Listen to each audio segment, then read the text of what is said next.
Good morning, Kahal Kadosh. Shavua Tov u'mevorach to everybody. Beruchim Abaim. Today, Tuesday, the 7th day of Tevet, corresponding to December 22nd, 2020. Today, we would like to have a special dedication for a team of attorneys in Miami that are dealing with a very sensitive case in avoiding the cremation of a Israeli Jewish pilot that regretfully there is a family dispute in what to do with their remains.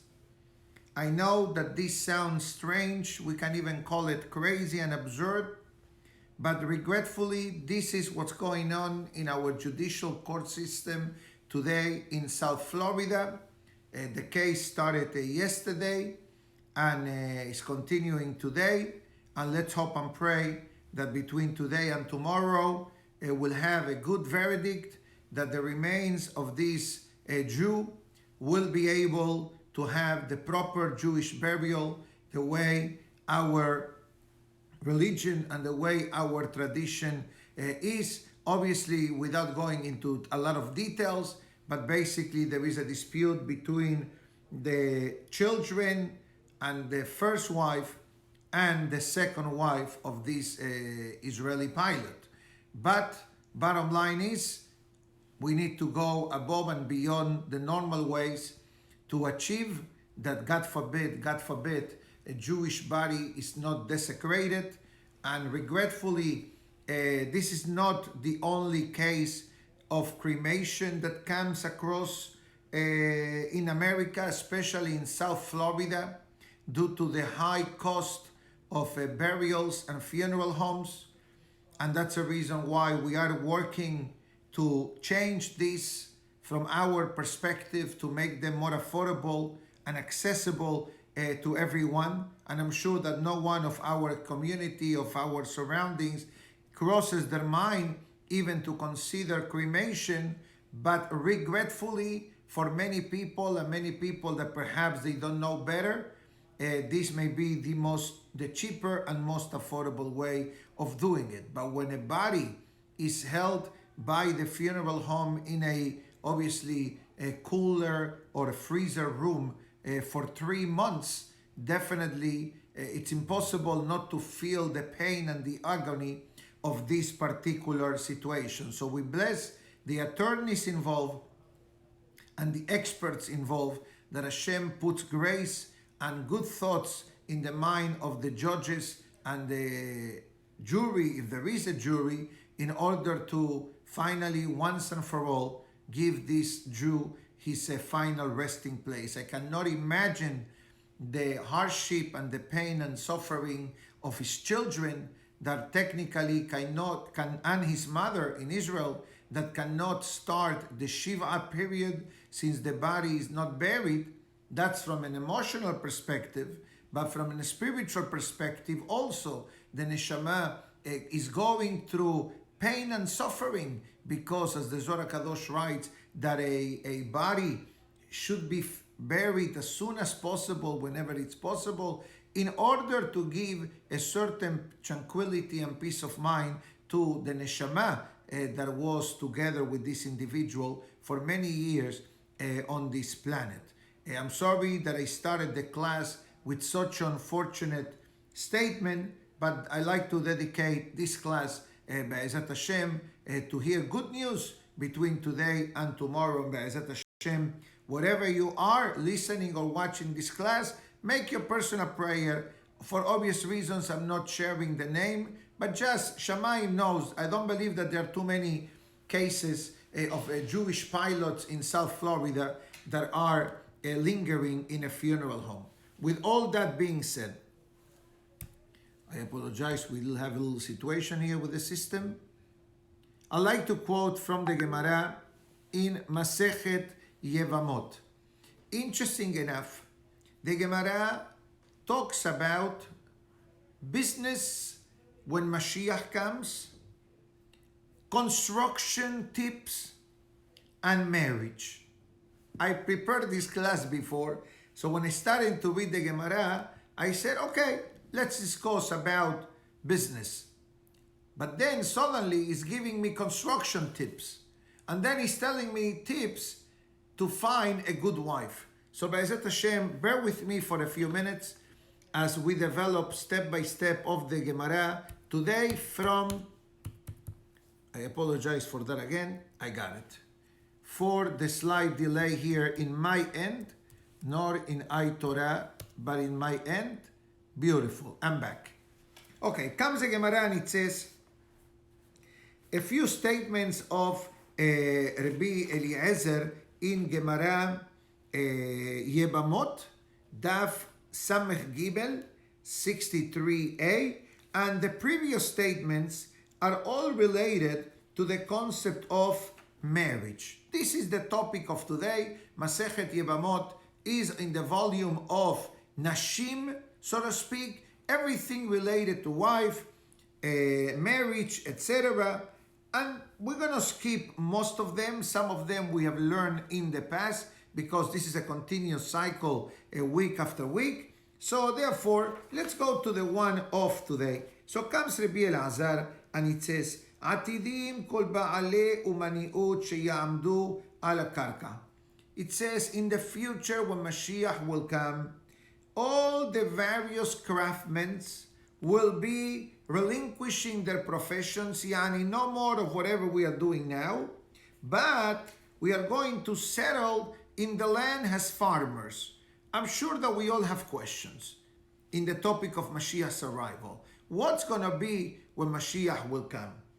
I hope, honestly speaking, that between now and Friday or Thursday night, Mashiach will be here. Why? Because Friday, if Mashiach is not here, is going to be the Ta'anit of the 10th of Tevet, which we'll discuss closer to Friday. And we know that that Ta'anit, it's done even if this Ta'anit will fall on a Shabbat. The same language the Navi talks about that fast of the 10th of Tevet is the same language of Yom Kippur, Be'etzem Hayom Hazeh. So we usually, if a Ta'anit happens on a Friday, we advance it, with exception of Asara B'Tevet. And the reason why we may fast on a Friday on Asara B'Tevet is simply because Asara B'Tevet, which we remember how Nebuchadnezzar, the king of Babel, sieged the city of Yerushalayim. 2.5 years later, I believe, give or take, it happened, the first Bet HaMikdash, the destruction of the first Bet HaMikdash on the day of Tisha B'Av. So, but the beginning to Tisha B'Av was actually the fast day of Asara B'Tevet. And we have a rule that the beginning of the tragedy is the most critical part of it. Now, how do we do the Ta'anit, etc.? Wait till Thursday. I go by Be'ezat Hashem, God willing, with the halachot. How do we break the fast? When do we break the fast? Because it's interesting that we need to put a couple of halachot together, but maybe Mashiach comes today, now, so I don't have to speak about it. So let's wait till the last minute. Now, so we all have, going back to Mashiach's arrival, we all have these questions. What's going to be when Mashiach will come? Do we need to work? What's going to be? So definitely, as the Rambam writes, Maimonides writes in the laws of Melachim in Mishneh Torah, he says clearly, Olam keminhago holech. The world will continue the way it is now. Obviously, in the beginning, it will be a transition. But once this transition is over and the settlement in the world finally occurs, which is happening now, we just need to understand of what's going on in the fields of politics in America, represented by Edom, or what's going on with the vaccine, and what's going on with the pandemic, and God forbid, the new outbreak that seems to be coming from the UK, according to what the experts are saying. And again, I'm only telling you what I was told and I heard, and we hope and pray that all this is part of the master plan, which obviously it is, but we need to have the clarity and the holiness in the mind to be able to see it from a godly perspective.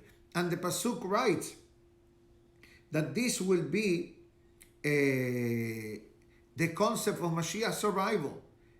Again, the Gemara discusses now if it's going to be really for a blessing or it's going to be because of poverty. So the Gemara continues discussing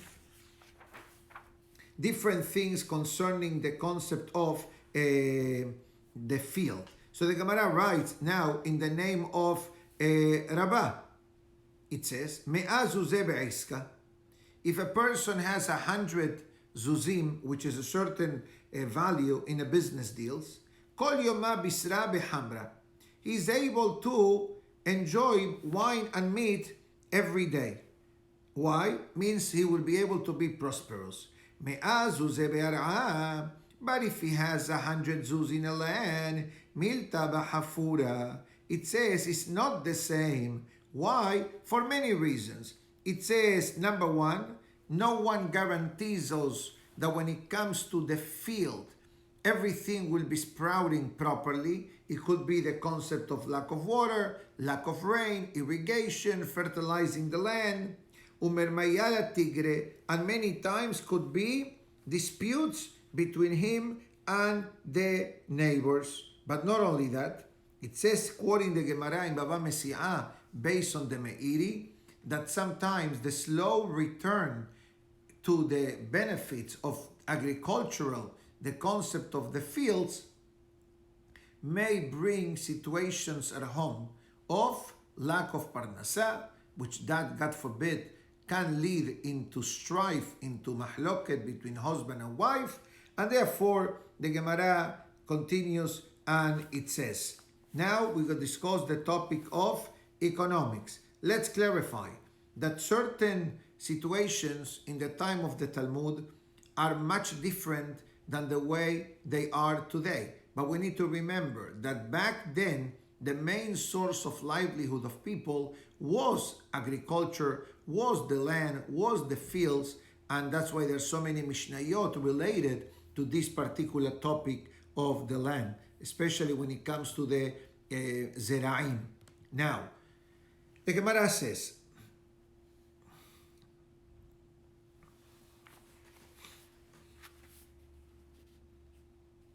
how successful is to get involved in construction?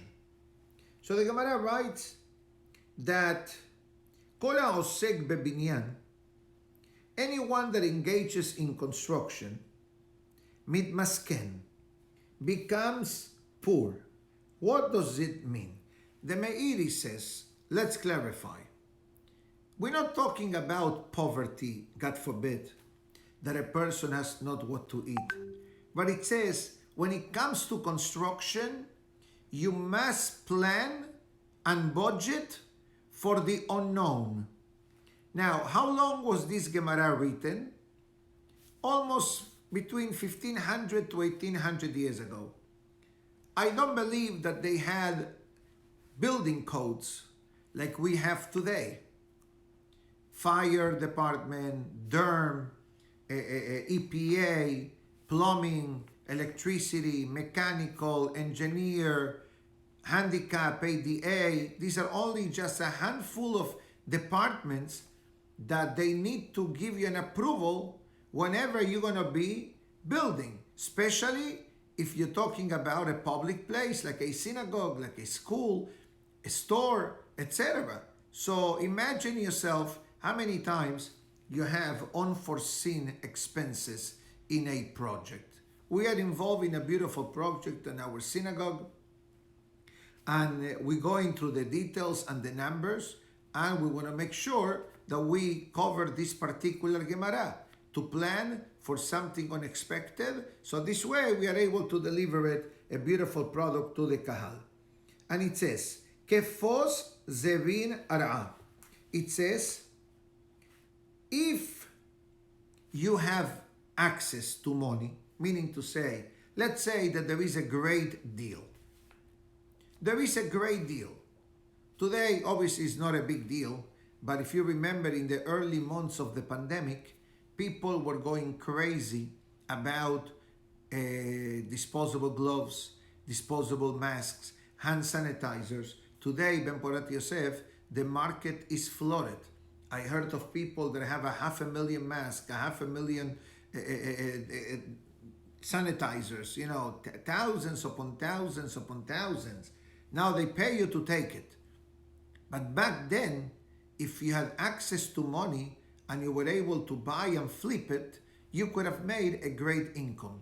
Or something different. Sometimes people specializes in purchasing foreclosure properties, foreclosed properties, etc. And usually when you do that, usually people fix it or flip it, whatever language people use today. So the Gemara says, if you have a great opportunity in real estate or merchandise and you have the means to do it, go ahead and do it. Like somebody told me the other day that in certain places of America, including in South Florida, in some areas rents and prices went down, and in certain areas prices are jumping tremendously. Same thing in New York City. I heard that there are thousands upon thousands of apartments available and empty since everybody's now working remotely, so people come back to their hometown, pay a much cheaper rent, and make the same amount of money. So there are deals and there are opportunities out there. So that's what the Gemara writes. And it says, Bat metun nesiviteta. But be careful when it comes to taking a wife. On one hand, the Gemara is telling me, good deal, go ahead. Now, somebody's telling you, I have a good shidduch for you. You say, okay, sounds good, looks good on paper. Let me marry her. The Gemara says no. And as someone that is involved in shidduchim or get phone calls about shidduchim, I usually say the same line. In paper, looks very good. Let's do the research. Let's make some phone calls. Let's see what it is. Let's understand if it's a good chemistry, at least from the cultural background and or the different cultural background that him or she will have. And it says, and he explains the reason. Rashi says, very simple. Rashi says, how can you run to marry your wife without knowing her? Hamten עד שתדבוק מעשיה שלא תהא רעה בקנטרנית. It says you need to do your due diligence. This message also is for the wife, for the ladies. If somebody suggests a young person or a gentleman to you, don't have to say, okay, I'm marrying him. That's what the Gemara is trying to say. Take your time, go out, think of the situation, do your research, do your phone calls, do your ishtadlut, etc. And the Gemara writes further, and it says, Nahid darga nesiv iteta. Another one, Rashi says that, and I'm going to read Rashi first. לא תיקח אישה חשובה ממך, שמה לא תתקבל עליה.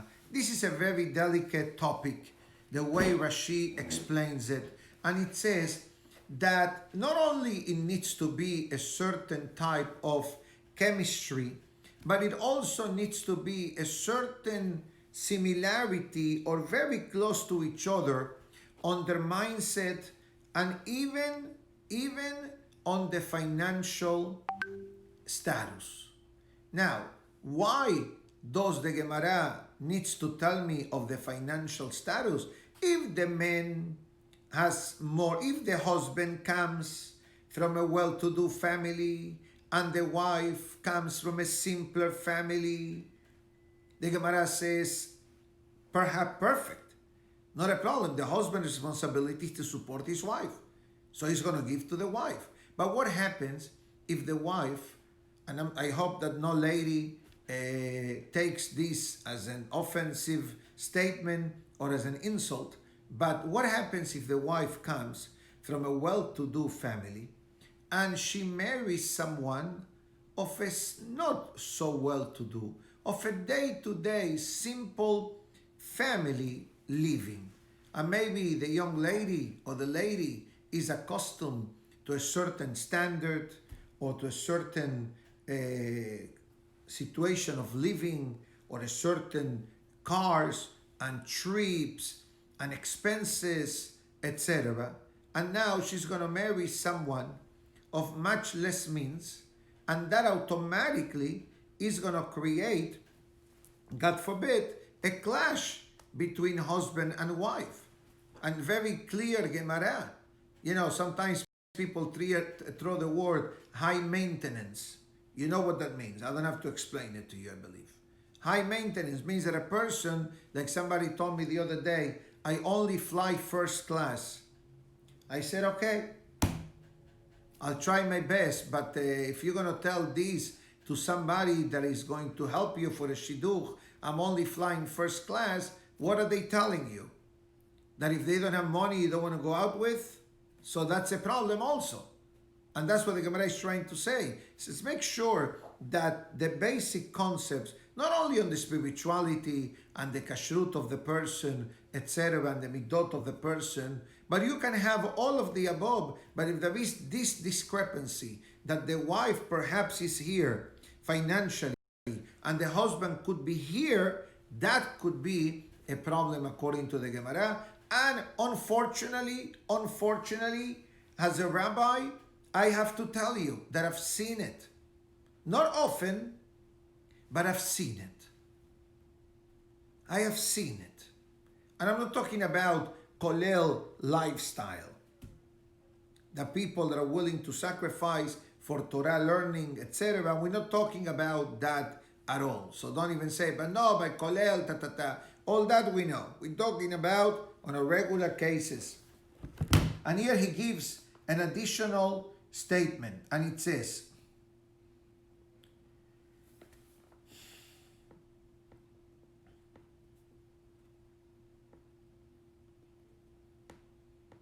Rashi additionally in Gemara Kiddushin, quoted also by the Agaot Ya'abes, Rabbi Yaakov ben Tzvi, and it says that maybe the wife may look down to her husband if he doesn't make as much as she is accustomed to.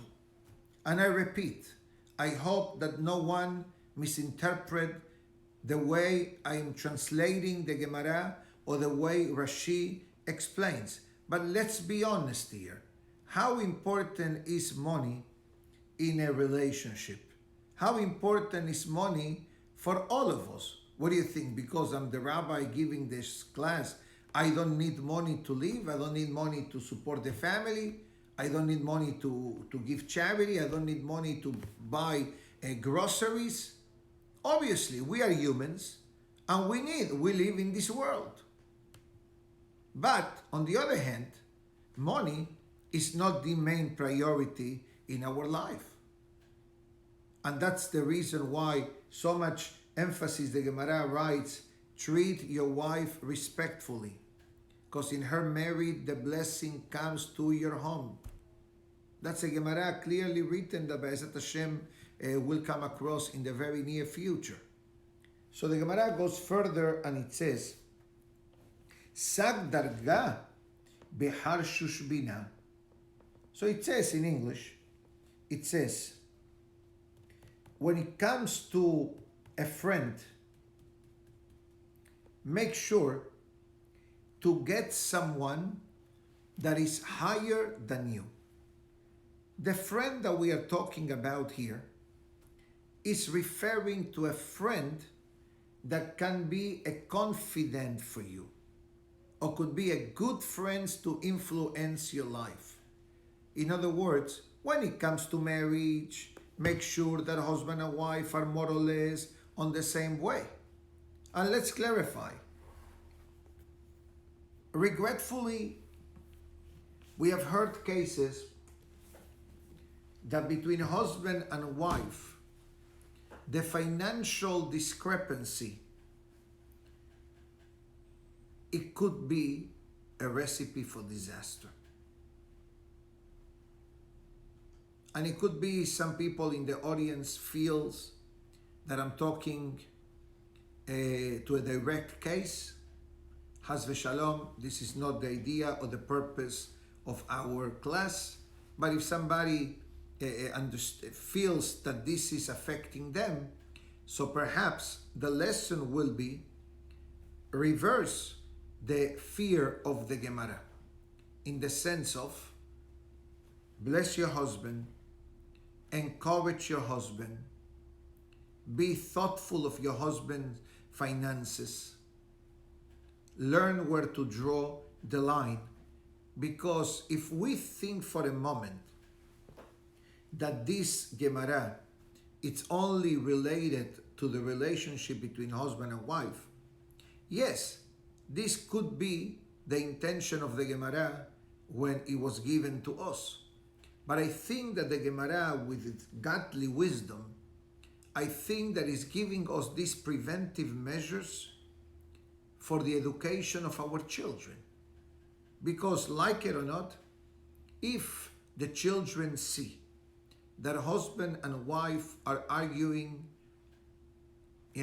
about money, they're arguing, and the husband is telling the wife, let's wait a bit, and then the wife says, your obligation is to support me, and then the husband says, true, I'm trying to do that, but if you don't know where to draw the line, nothing will be enough.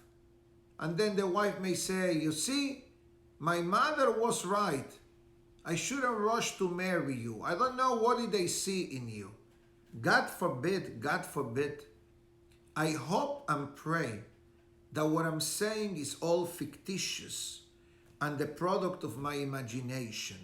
Because if Chas v'shalom, this is the way husband and wife bounce back to one another when it comes to the finances, and their children involved, and their children listening and watching this, you better call Hatzalah to save your children. And when I mean Hatzalah, I don't mean call the Hatzalah hotline, Chas v'shalom. But I'm saying you need to do remedy. You need to do damage control.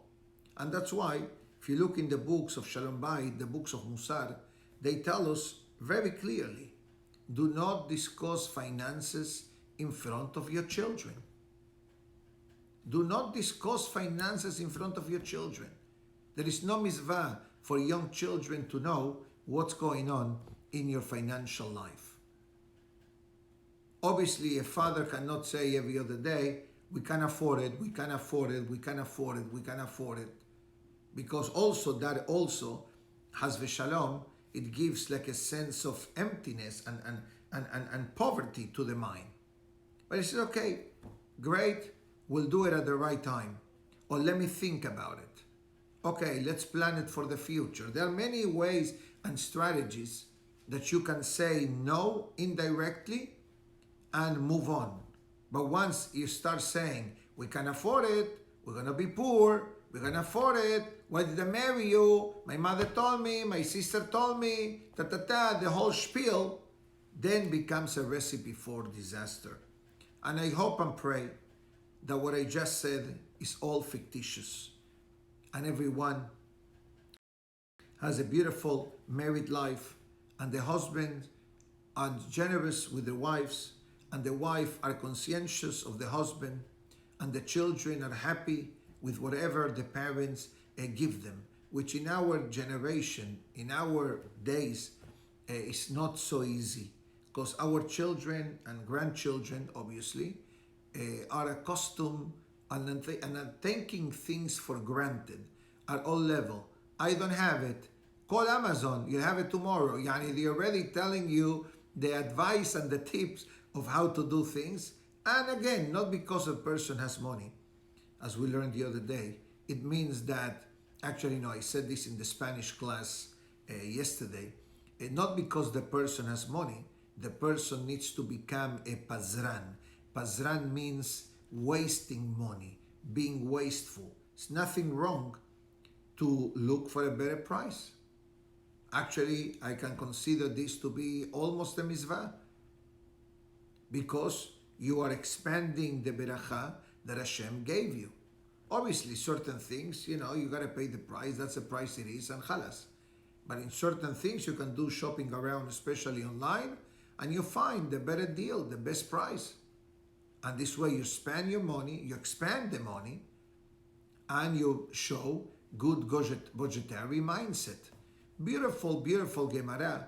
I know that we started to discuss about the farming industry, and then we went into real estate investment, and then we went into good deals, and then the Gemara created all these scenarios in order to talk to us about finding a good friend, a good advisor, a good confidant, and money management at home, who to marry, etc. But there is one more, I believe that I skipped, but I remember what the Gemara says, and this is what the Gemara writes. If there is a small hole on the wall, don't make a bigger hole to fill it more and more. Actually, leave it the way it is, fill it, sand it, paint it, and then you will see a beautiful wall. Very interesting tip that the Gemara gives us in the field of construction. And as a rabbi, I can relate to that simply because, Baruch Hashem, there is a lot of beautiful things going on in the synagogue, and we just finished not long ago the new floor, Midrash, the second floor, and the mikveh, and Baruch Hashem, there are more projects coming our way, which is a great merit to the Kahal, despite all the challenges that are happening. Still, there are people which, Baruch Hashem, are willing and are wanting to do what's better and better for the well-being of the community and the well-being of the Kahal Kadosh. Okay.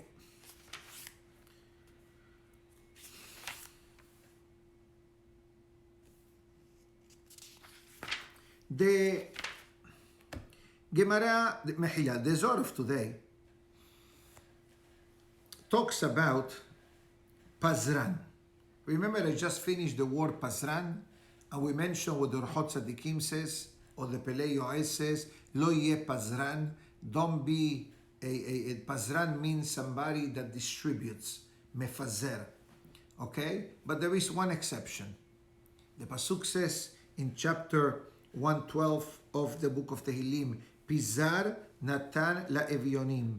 Now we're talking about distribution with generosity to the destitute and the needy. We can summarize this in one word, the magnificent mitzvah known as Sedaka, giving charity to a needy. So the Zohar Kadosh discusses how Yosef HaSadik, in a sense, was Hashem's gabbai of Sedaka. Let's think for a minute. Yosef gives the explanation of the dream to Pharaoh. The dream was 7 years of famine preceded by 7 years of abundance.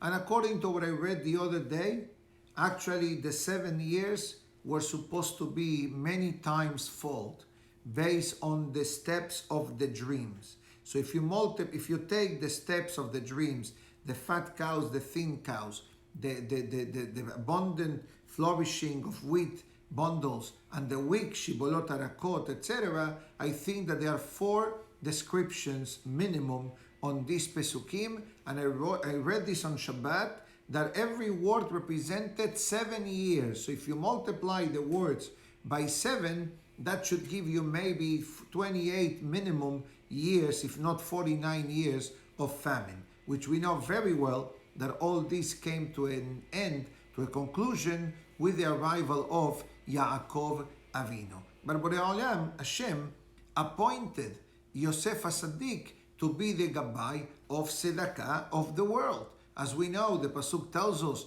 that everybody kept wheat, but as the Pasuk says to Paro, Kechol asher yomar lachem Yosef ta'asu. It says that first people started to put away, to save wheat and grains, etc., but it's spoiled. So they could only have it by buying from Yosef. Now they ran out of money. So Yosef says, okay, give me the deeds of your home.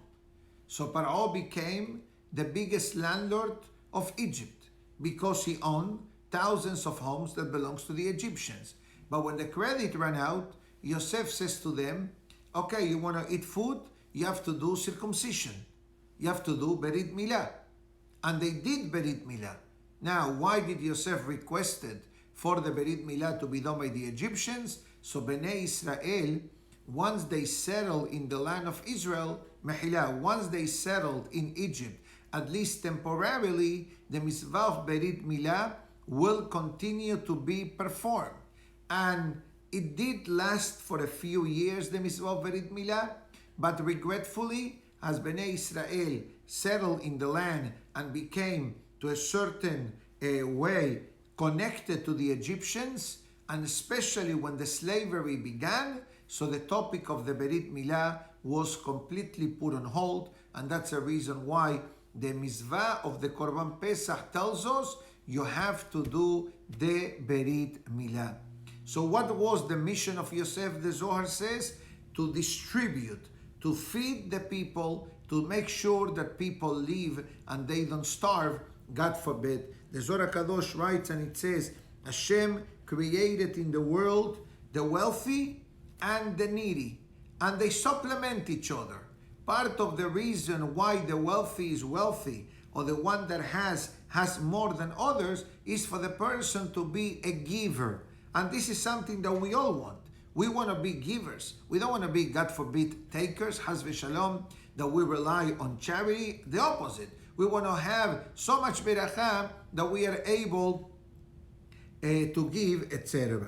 And the Zohar Kadosh explains that this brings a great amount of blessing and a great amount of life to the giver of charity. But not only that, Sidkato Omedet La'ad.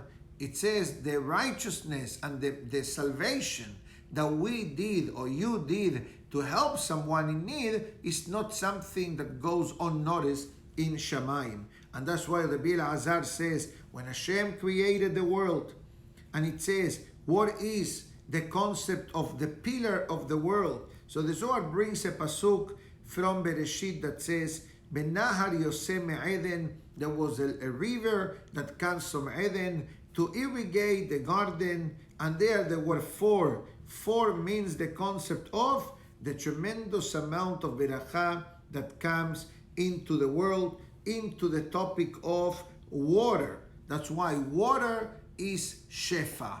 Water is abundance. Water is something essential to the world for survival, for living, etc. But en maim ella Torah. Also the concept of Torah, that is the concept of survival for Am Israel. Additionally, the Zohar Kadosh writes and it says that this is also the blessing of Yerushalayim, the concept of spreading the light, the holiness, the godliness, not only towards all of the land of Israel, not only to Am Israel, but to the entire world. And this is one of the ultimate prophecies of Mashiach's arrival, that Am Israel will become part of Eretz Israel. And don't ask me when and how it's going to happen. I don't think that many of us have the answers.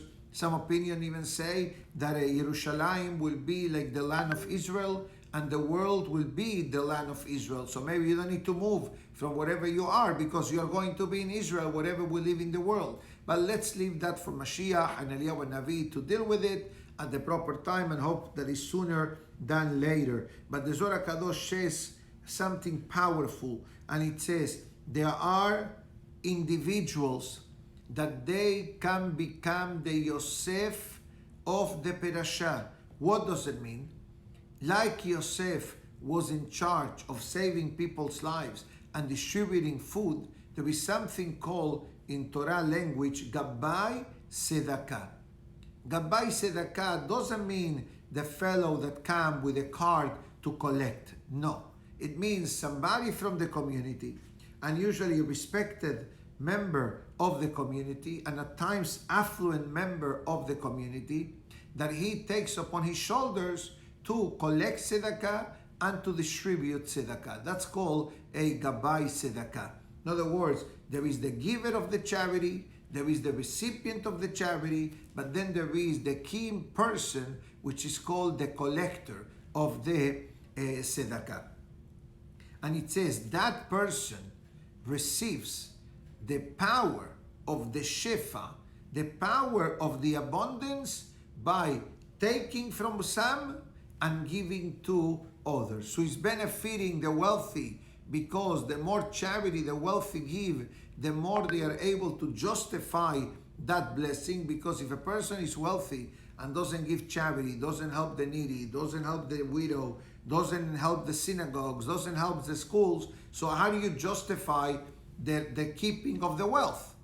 And Baruch Hashem, people are generous, people are giving, thank God. Despite the challenges, we see miracles on a regular basis. But the one that collects and distributes carries a tremendous amount of a blessing, a tremendous amount of beracha, and a tremendous amount of power to distribute charity to the needy. And this was, in a way, the Zohar Kadosh writes, and it says, this was the essence of Yosef HaSaddik. Despite the fact that Yosef HaSaddik struggled in Egypt and had difficulties and had a very detrimental environment and was put in captivity, was sold, was put in jail, and the false accusations discussed in last week's Torah Perashiot, yet Yosef HaSaddik always understood that he is in Egypt and he is in the position that he is at in order to fulfill a mission, to bring godliness into the world, to be Hashem's agent, to bring shefa, to bring blessing and abundance. And that's why, how many times in the Perashah, Yosef HaSaddik says, no, listen, I'm not here because of you. Hashem put me there. Al te'atzevu, ki lemechya shelachani Elokim lifnechem. It says, you think that you put me in Egypt? You were the travel agent that sold me the ticket. Hashem created and coordinated the scenario for me to be able to be in Egypt and to do the mission that God earmarked for me to do. My dear friends, we say to everybody, especially of the English-speaking crowd, we'll see you Be'ezat Hashem tomorrow morning. For the Spanish crowd, 10:30, 10:30, comenzaremos Be'ezat Hashem la clase en español. Have a great day, and Be'ezat Hashem, let it be the zechut of our Torah learning today, that we hear great news about the remains of the Israeli pilot being held by Florida court for over 3 months in order to avoid cremation. And Be'ezat Hashem, we should be able to convey to the Kahal Kadosh very good news in the next few hours or in the next few days. But please take a few moments, give some charity for the soul, read a chapter or two of Tehillim, and we should have a great news coming our way very, very soon. Thank you so much. Have a good day. Shalom.